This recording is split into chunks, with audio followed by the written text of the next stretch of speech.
Hey everyone, welcome back to The Explainer. I am so incredibly excited you're hanging out with us today because, wow, do we have a fantastic journey ahead of us.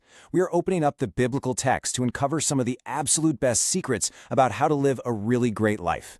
We're talking about Proverbs wisdom. You know, the book of Proverbs is basically this giant, amazing treasure chest filled with incredible advice that he gave us to help make smart choices every single day. So let's just dive right into this and see what 3 special tests the biblical text has waiting for us. Okay, to kick things off, I've got a bit of a puzzle for you. What do glowing, super hot gold, a bowl of crushed up grain, and a flock of fluffy, bleeding sheep all have in common? If you're thinking, literally nothing at all, well, I totally don't blame you.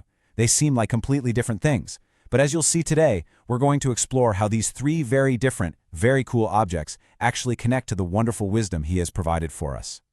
And that brings us right to our very first lesson. Test number 1. The test of praise. Proverbs tells us that people are tested by praise, so let's unpack exactly what that means.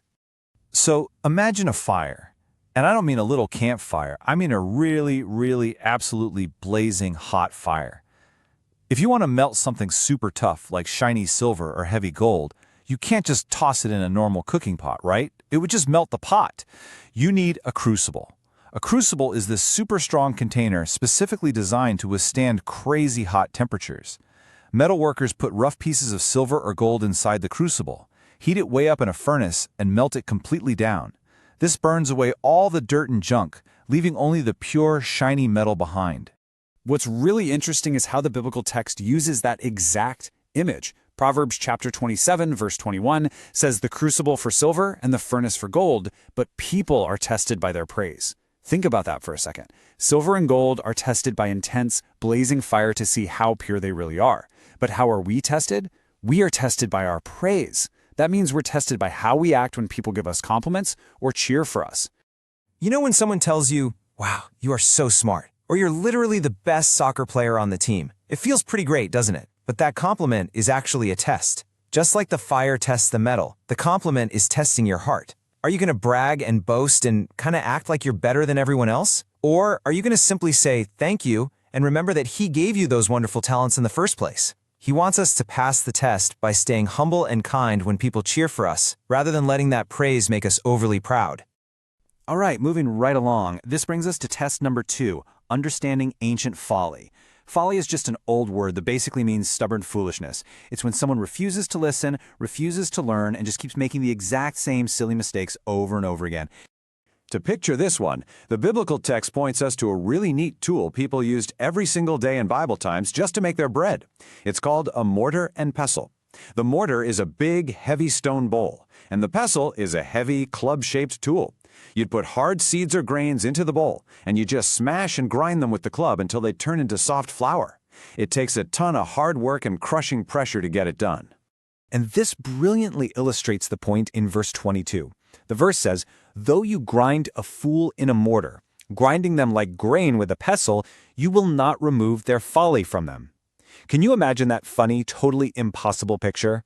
Just putting a stubbornly foolish person into a giant bowl and trying to literally smash the foolishness out of them?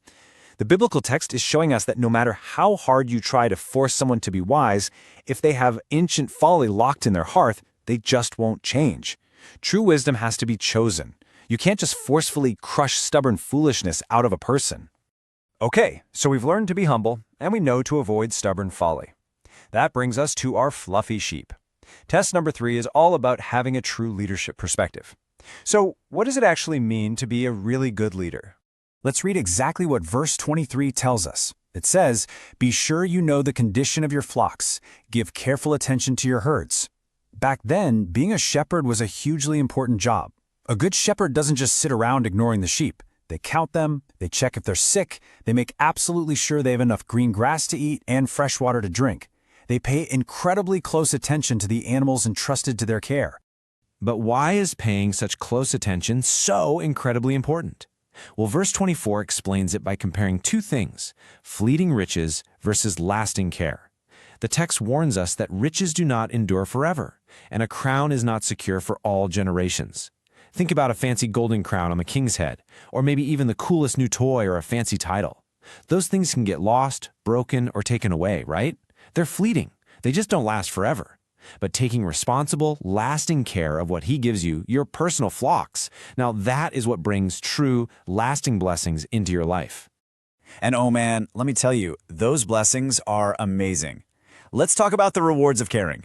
The biblical text paints this picture of a beautiful, natural cycle of provision. When a leader pays attention and works hard, they get to see firsthand how beautifully he designed the world to take care of us. Verse 25 lays out this perfect timeline in nature. In Season 1, the hay is removed and harvested. Then in Season 2, new green growth appears right up from the soil. And in Season 3, grass from the hills is gathered in to feed the animals. It is a perfect rhythm.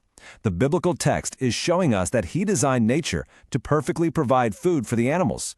But it requires the shepherd to work diligently through the seasons to gather it up. If you do the work, nature totally provides the reward. And look at the amazing rewards you get when you have that true leadership perspective. Verses 26 and 27 spell it out clearly. When you take good care of the lambs, they grow thick wool, which gives you warm clothing.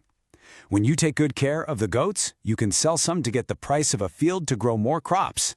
And when you have even more goats, they provide incredible nourishment for your entire family and everyone who works for you. In fact, verse 27 specifically says you will have plenty of goat's milk. We're talking thousands and thousands of cups of goat's milk here, probably way more goat's milk than one family could ever even drink in a lifetime. It's kind of a funny picture for sure, but the point is absolutely huge. When we are responsible and take good care of what he puts in front of us, the rewards are just overflowing. So the really absolutely crucial point here is, how does this apply to you right now?